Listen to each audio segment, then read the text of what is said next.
2020 will be remembered for many things. For us here at The Next Reel, it will be the year the theaters closed, movie release dates were pushed back, productions were shut down, and studios experimented with new distribution strategies. What none of us could have anticipated was the diversity and quality of films that would be nominated for Best Picture by the Academy of Motion Picture Arts and Sciences. There are 3 contenders that I want to talk to you about today in this special episode of 3 of a Kind. This is America.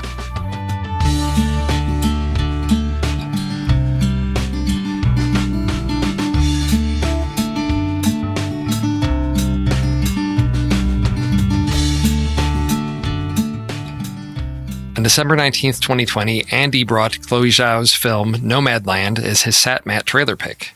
Andy, Mandy, and Tommy discussed Zhao's use of real people in the film, whether this is a life-affirming film, and that it appeared to have what they called a documentary feel. There was also some speculation regarding scenes that appeared to be filmed in an Amazon warehouse facility and whether this was filmed with or without Amazon's approval. In February 2021, the film board assembled to discuss Nomadland, and the consensus among Andy, Tommy, and myself was that this was an extraordinary film. As I have had time to reflect on the film, I find that its objective approach to the story, which I believe is one of its great strengths, allows the foundational elements of this story to be easily avoided or forgotten by viewers. This is a non-confrontational film, yet it is a film that should be generating discussions across this country. The film opens with on-screen text telling us, on January 31st, 2011, due to a reduced demand for sheetrock, U.S. Gypsum shut down its plant in Empire, Nevada after 88 years. By July, the Empire zip code, 89405, was discontinued. End quote. Narratively, this provides us the context for Fern's situation. We understand how she has come to be living out of a van with a significant amount of her possessions in storage and working as part of the Amazon camper force. Through Fern, we encounter the long-term consequences of the 2008 recession. Aging boomers that had counted on investments and retirement plans to carry them through their golden years now found themselves facing an uncertain future. I don't know whether Bob Wells's Rubber Tramp Rendezvous and the culture of van dwelling would have become as large as it is today if not for the 2008 financial collapse and recession. Wells claims that this lifestyle is a rejection of the 9-to-5 grind that is the norm in society.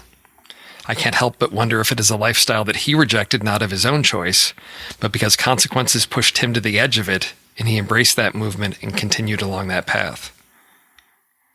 But not all of the nomads Fern encounters are of her generation. She also encounters a group of 20-somethings. Is this representative of the generation that has accrued monumental student loan debt and is unable to earn a living wage that allows them to also pay off their debt? What we see is 2 groups, one that should be starting their careers and those that should be rewarded for their contribution. They're pushed out and unable to sustain the American dream that is embedded in our sense of national identity. To her credit, Zhao doesn't force us to confront these issues. Rather, she delicately weaves a narrative that shows us everything we need to begin asking ourselves questions. This film doesn't take a specific point of view or express an opinion about the nomads that we encounter. For me, that's the perfect invitation for an unbiased discussion with friends and neighbors about this film to explore whether this is a life-affirming story in the face of adversity, and if the America we live in today is the one we expected to grow old in.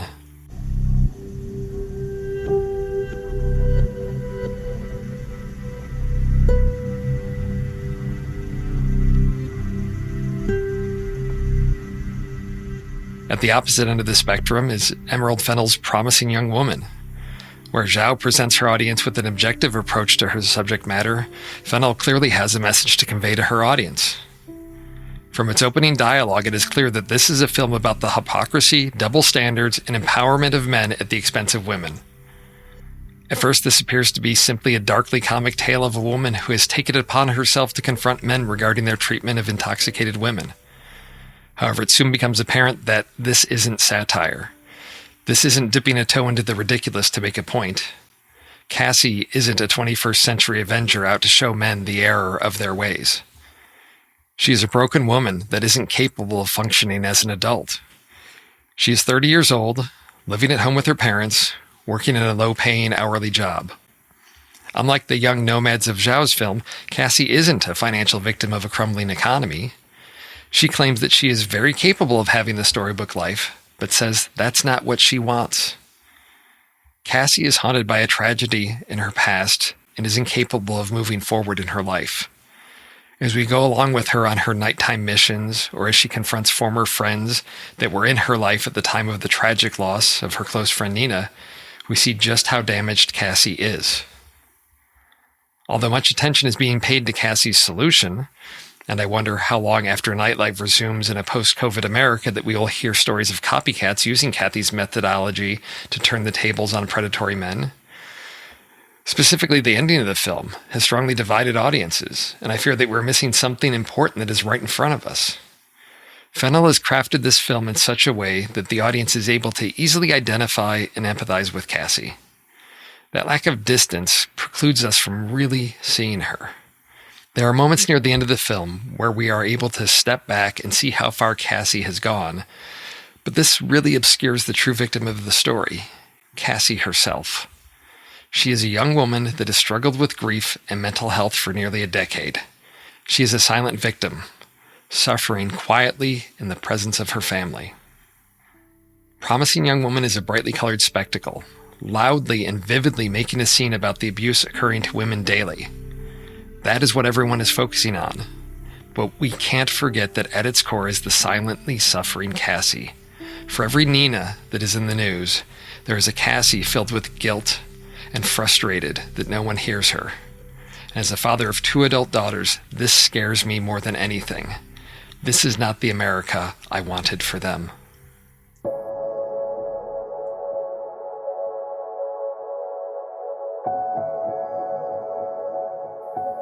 As I record this in late March 2021, we are beginning to confront an epidemic of anti-Asian hate and violence in America. In the midst of this comes Lee Isaac Chung's film Minari. I cannot think of a recent film that better captures a realistic portrayal of a family's struggle to achieve their dream. There is no heightened melodrama here. This isn't an emotionally manipulative film that drives you to tears, either of joy or sorrow. It tells an honest and compelling story of one family during one summer. Like Nomadland and Promising Young Woman, Minari is a film that has stuck with me long after I watched it. I can't explain what it is about this film that makes it stand out above other films this year. Perhaps it's the simplicity. Perhaps it's the nostalgia for a simpler life. Set in the 1980s, there are no cell phones and social media creating conflict and tension in this family, and its rural setting provides us with a quiet and calm environment. Based on events from Chung's childhood, his heart is apparent in every frame of this film.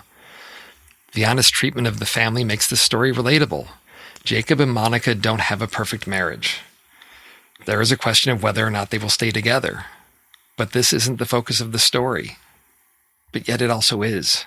It isn't a stereotypical story of struggling farmer versus the elements or the bank, or a story of outsiders versus the rural locals. Yet all of those elements are present. And Minari avoids cliches and favors people over story. This isn't a story about characters that are members of a family. The family is the main character, and we watch this character change and grow. It's an unexpected pleasure. Minari is an American story of a family struggling to achieve their dream. It represents all that we hope and dream for. Unfortunately, in 2020, it seems that the fact that nearly all the dialogue in this film is spoken in Korean leads people to think of this as a foreign film. To me, there is nothing more American than a story about a family that came here seeking opportunity and giving us an honest portrayal of their successes and challenges. It's a relatable story that resonates with the ideals we are taught this nation was founded on.